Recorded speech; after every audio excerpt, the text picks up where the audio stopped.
Alors donc pour rester dans le thème du saignement et dans le décollement de rétine, donc là c'est le cas d'un cas clinique d'une hémorragie massive survenant en cours de chirurgie de décollement de rétine.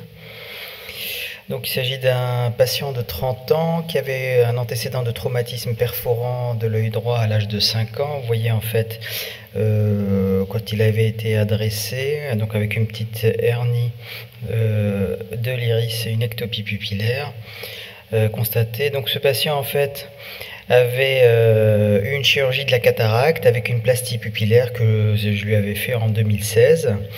Et 2 ans plus tard, donc il consulte en urgence pour une baisse d'acuité visuelle brutale en novembre. Et le fond d'œil était inaccessible. Donc il y avait en fait, il y avait beaucoup de pigments. En fait, il y avait une hyalite importante.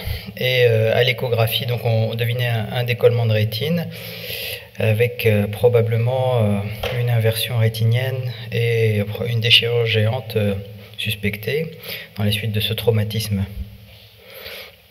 Donc voilà, donc on décide donc d'intervenir. Donc là, l'aspect en cours d'intervention, donc on a dû, vu qu'il y avait une plastie pupillaire, on a dû mettre des crochets à iris et débuter une vitrectomie sur une déchirure géante quasiment sur plus de 270 degrés, quasiment 360 avec une inversion rétinienne. Donc là, vous êtes en temporale. Et là, on est en nasal inférieur, donc après la vitrectomie centrale, on complète la vitrectomie périphérique en indentant la périphérie. Et donc, bon, tout se passe bien, on avance, déjà avec une pince, on inverse un peu, on repositionne la rétine en temporale. Donc la macula n'était pas décollée, hein, et là, en fait, ce qui se passe, c'est qu'on a brutalement un hyphéma spontané. Donc un hyphéma spontané avec une hémorragie massive, et on voit en fait il y avait une hémorragie au niveau du trocar. Donc on ouvre le trocar, on essaie de localiser, on ouvre la conjonctive, on essaie de localiser l'hémorragie, on cautérise et on met un peu de visqueux en chambre antérieure pour essayer d'y voir plus clair. Donc, et là en fait, voilà, il y a une hémorragie intravitréenne massive avec bien sûr du sang sur une rétine inversée.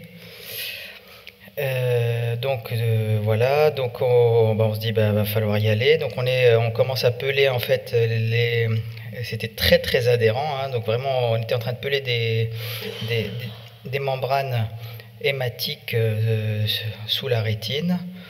Donc après avoir pelé de façon minutieuse toutes ces membranes sous la rétine, on inverse la rétine comme on avait prévu au départ.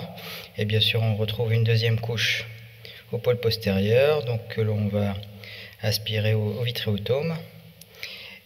On fait ça par voie en avant. On complète aussi les masses hématiques sous la rétine. Puis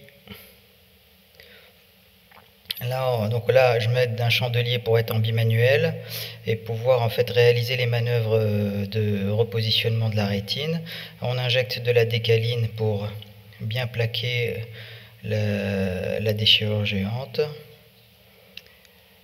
Puis on arrive quand même à bien repositionner. On voit qu'il reste quelques membranes sous la rétine. On complète en indentant avec un indentateur illuminant la vitrectomie périphérique et à une ablation du bord antérieur de la déchirure. Et là, on fait un laser sur 360 degrés. Et on finit par un échange direct décaline-silicone dans ce cas-là. Voilà, on s'aide d'une lentille plane pour suivre l'ablation de la décaline pendant l'injection du silicone. Voilà. Donc voilà, et on finit par suturer nos sclérotomies avec le silicone, c'est systématique. Je passe. Voilà, donc là l'aspect post-opératoire à 1 mois, le patient avait récupéré 4/10 par Ino 8 et on a pu retirer le silicone à 3 mois. Et surtout, donc en fait, pour discuter de cette complication, a posteriori, on se dit, mais qu'est-ce qui s'est passé pendant cette chirurgie où en fait tout se passait bien et d'un coup ça se met à saigner brutalement.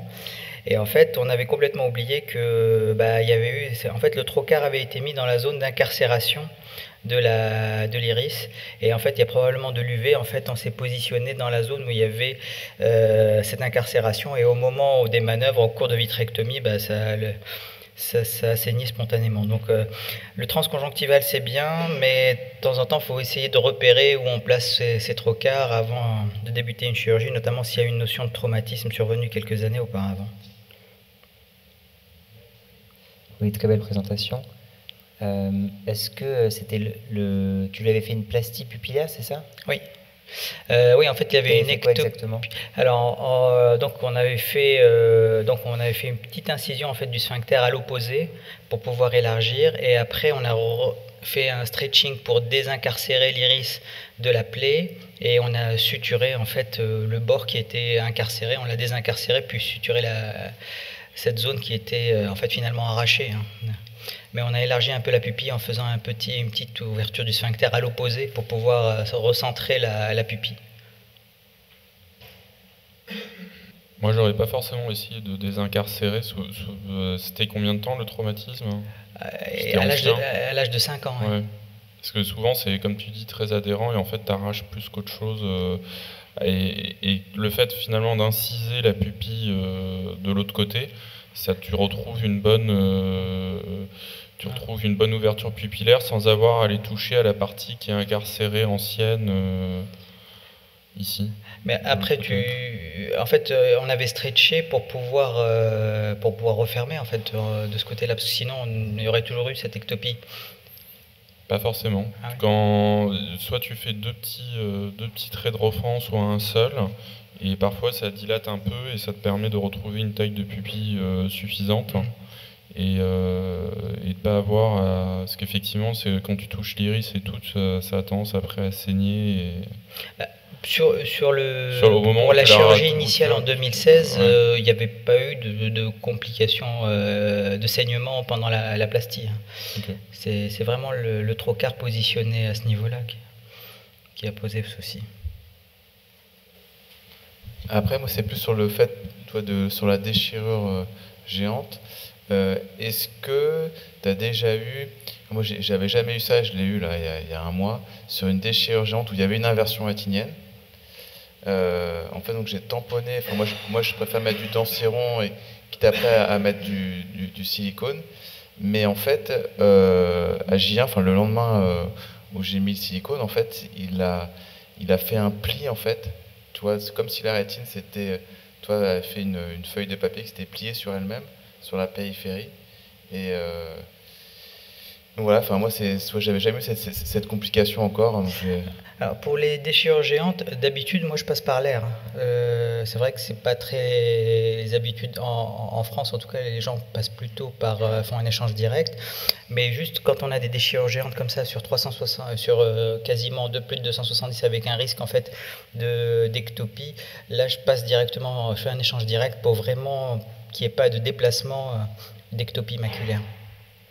Et après, toi, t'as quand même aussi dans certains cas, je pense, tu dois avoir des fois des membranes sous-rétiniennes. Moi, je suis quasiment sûr que, toi, je l'ai pas vu en pérope. Ah. Et probablement que l'endroit où il y a eu le pli, tu vois, où il y a eu parce qu'il avait une inversion, si tu veux, un peu comme toi, deux plis successifs. Et probablement, je vais avoir une. Après, quand c'est périphérique, c'est pas, on va dire, c'est pas trop grave. J'ai coupé, j'ai fait une atinectomie. Oui. Le jour où tu retires le silicone, tu verras juste, mais c'est pas.